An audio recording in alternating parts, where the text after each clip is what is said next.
Good morning. Welcome to day 91. It's a Saturday, another beautiful day. Collective controls the angle. Cyclic controls the speed. Steam's coming off coffee number 3 for our helicopter add-on week.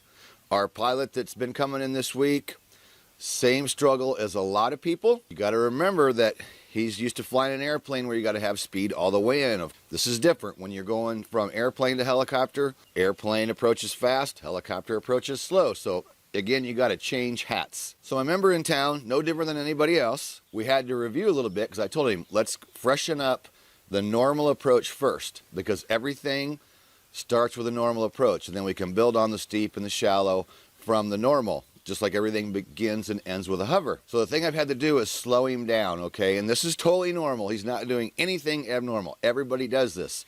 I know I did fixed wing after helicopter. So when I'm doing these approaches in the airplane, I keep trying to slow down and my instructor's beating me, going, you're gonna kill us. Opposite in the helicopter. There are a couple of different schools of thought on approaches in helicopters. What this gentleman did, starting at 300 AGL, kept the speed all the way in there and then flared it at the end, okay? Some people teach it that way. And their argument is the height velocity diagram. Well, I was taught early on by the guy I like to mention often, a guru in the industry, wonderful man, Vietnam era pilot, still doing check rides all these years later. Glad he's still out there doing it. And he taught me, he said, Kenny, the height velocity diagram is built for takeoff. It's not built for approaches. And on my private or commercial, I did both check rides with the same guy. I was taught by somebody doing a faster approach. And of course, he knew that, right? So on my check ride, what do? I keep a lot of speed coming in. And we get to the end of the approach and he goes, what'd you think of that? And I said, oh, I thought it was pretty good. And he's like, I thought it was hot. This guy's gonna kill somebody someday. So what he taught me was the height velocity diagram doesn't apply to approaches. It's built for takeoff. So he taught me, you wanna slow the aircraft all the way from the beginning. Let's say you're starting your approach at 60. You might be, depending on your aircraft, maybe something different, but 60's standard for every aircraft that I fly. So at 300 AGL, you're starting at 60, and then you're gradually slowing that thing down the whole time you're coming in, little bit by little bit, so by the end that you don't have any speed. And you're keeping it nice and level as you come in, not putting a big flare on it.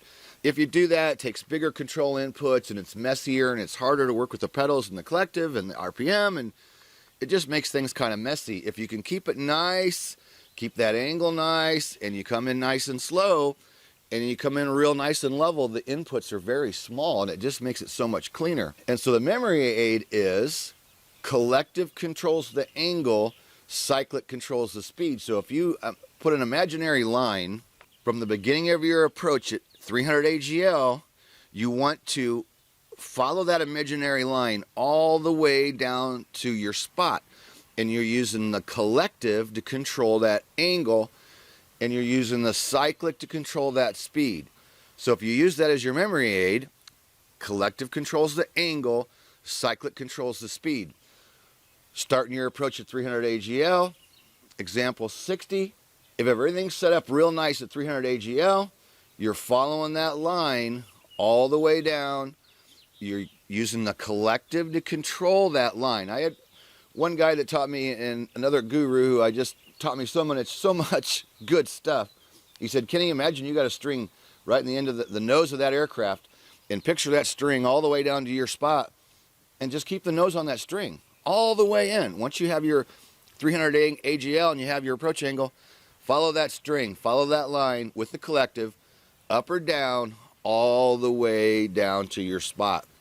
The whole time using that cyclic to just gently slow down. We start at 60, then we're going to go to 50, then we're going to go to 40, then we're going to go to 30, then we're going to go to 20, and we're going to go to 10. Clear down to when we're level at the end, nice and smooth. It just makes such a beautiful approach. What's kind of funny is the first couple days, he couldn't feel it, but I could feel it in the collective. I feel that collective, it's like he's working on a hydraulic jack for lifting up a car. I feel the collective going up, down, up, down, up, down, up, down. And that's okay. I'm not picking on him because everybody does it, right? And I'm going, you're just over controlling. Just smaller, tinier, smaller movements up and down with that collective to control that angle, and just keep using that cyclic to control the speed. So if you do that and you use that as your memory aid, it's a lot easier to fly that approach. And remember, we're keeping it in trim above 50 feet. We're keeping it in trim. That's all you got to remember. And as you're coming in on that approach, somewhere around 50 feet AGL is where you're going to use your pedals to just line up with the runway. Collective controls the angle. Cyclic controls the speed. In trim above 50 feet, parallel with the runway below 50 feet. I am Kenny Keller, creator of Helicopter Land Ground School.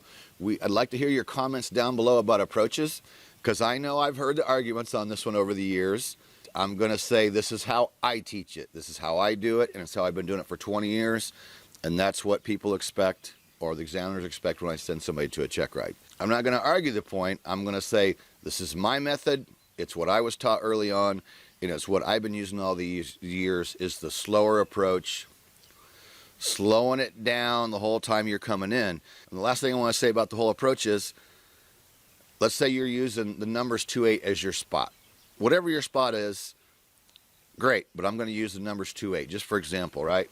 So when you're up here at 300 AGL, you're looking at that spot, and the whole time you're coming in, the way I got this gentleman, this member, to slow down was I said, quit looking at the airspeed and quit looking at spending so much time inside, because he was focusing inside like a lot of people do, right?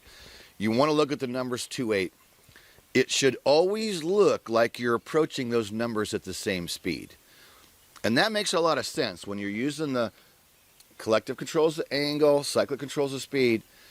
If you're gradually slowing down the whole time you're coming in, it will always look like you're approaching those numbers at the same speed. If you keep a lot of speed coming in and you're going fast, as you get closer and closer to 2-8, those numbers are going to look like they're coming at you faster. So another good memory aid is, it should always look like you're approaching those numbers at the same speed. Love to hear your comments down below about approaches, your struggles, what's worked for you, what doesn't work for you. What do you think about the height velocity diagram not applying to approaches? Another beautiful morning. Man, just love this. Day 91, all started 91 days ago. Right out here drinking a cup of coffee. 91 days later, here we are. So go below to take our 24-hour test flight for Helicopter Land Ground School. You can take the monthly memberships, 24-hour test flight, if you want to keep the training great. If you decide it's not right for you, just in that first 24 hours, remove your credit card from it within the site or end your subscription in PayPal. And it's keep as long as you like, cancel anytime. You want it for 1 month, great. You want it for 3 months, great. You want to cancel, take a break and come back months later, that's great too. So many people are doing that now.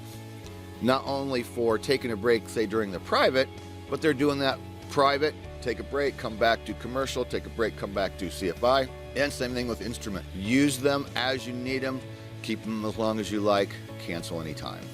It's a great deal, huge value for the money. You can't beat it. 7 years online and hundreds of members, successful check rides. Absolutely incredible. So comment down below, subscribe, give us a thumbs up, and we'll see you in day 92. Yeah, I like it. Can't wait to get the pontoon out. It's coming. Pontoon time is coming. We will be doing some coffee with Kenny from the pontoon. That I can guarantee you. All right, let's just do that.